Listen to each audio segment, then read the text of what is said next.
বছরের প্রথম দিন চারদিকে উৎসবের মেজাজ।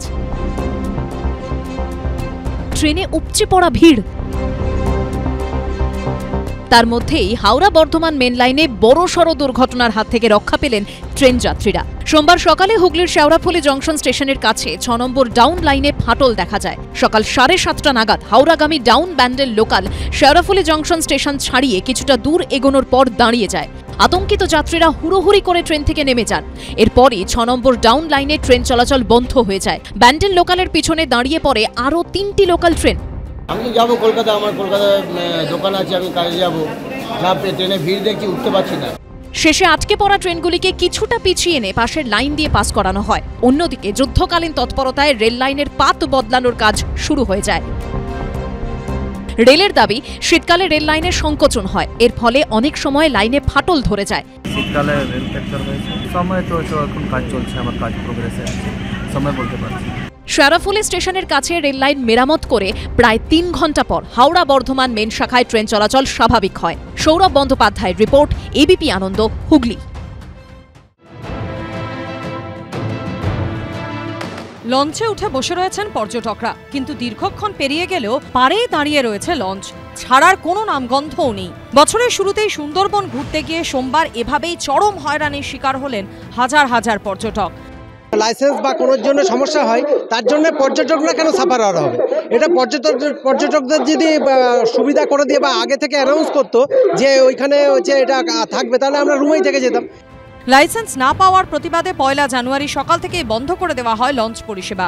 সুন্দরবন ট্যুরিস্ট বোট ওনার্স অ্যাসোসিয়েশনের দাবি, প্রত্যেক বছর ডিসেম্বর মাসে সপ্তাহে 2 দিন করে বোটের লাইসেন্স রিনিউ করে দক্ষিণ ২৪ পরগনা জেলা পরিষদ। অভিযোগ, প্রশাসনের ঢিলেমিতে সেই ৮ দিনের মধ্যেও অর্ধেক দিন কাজই হয় না, যার জেরে বহু বোটের লাইসেন্স রিনিউ করাই যায়নি। প্রতিবাদে সোমবার সকাল থেকে সুন্দরবনে জলযান পরিষেবা বন্ধ করে দেন বোট মালিকরা।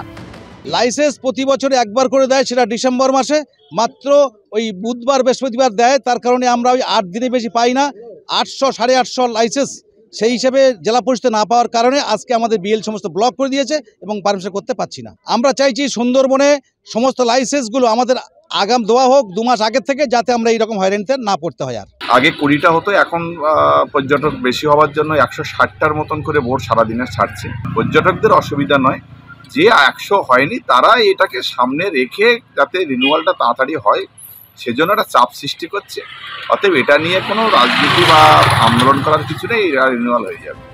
বঙ্গোপসাগরের উপকূলে সুন্দরবন বিশ্বের বৃহত্তম ম্যানগ্রোভের জঙ্গল। শীতের মরশুমে ইউনেস্কোর এই ওয়ার্ল্ড হেরিটেজে দেশি বিদেশি পর্যটকদের আনাগোনা লেগেই থাকে। বছরের শুরুর দিনে সেই ভিড় আরও বাড়ে, আর সেদিনই বোট মালিকদের বিক্ষোভ, যার জেরে চরম হয়রানির শিকার হলেন পর্যটকরা, যার জেরে অনেকেই এদিন ফিরে যান হোটেলে।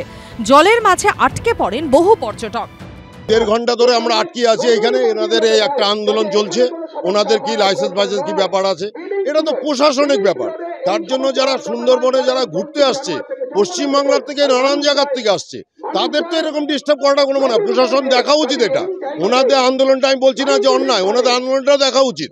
পাশাপাশি যাতে এখানে ঘুরতে যারা আসছে তাদেরও যাতে কোনো অসুবিধা নয়, সেটাও তো প্রশাসনকে দেখা উচিত।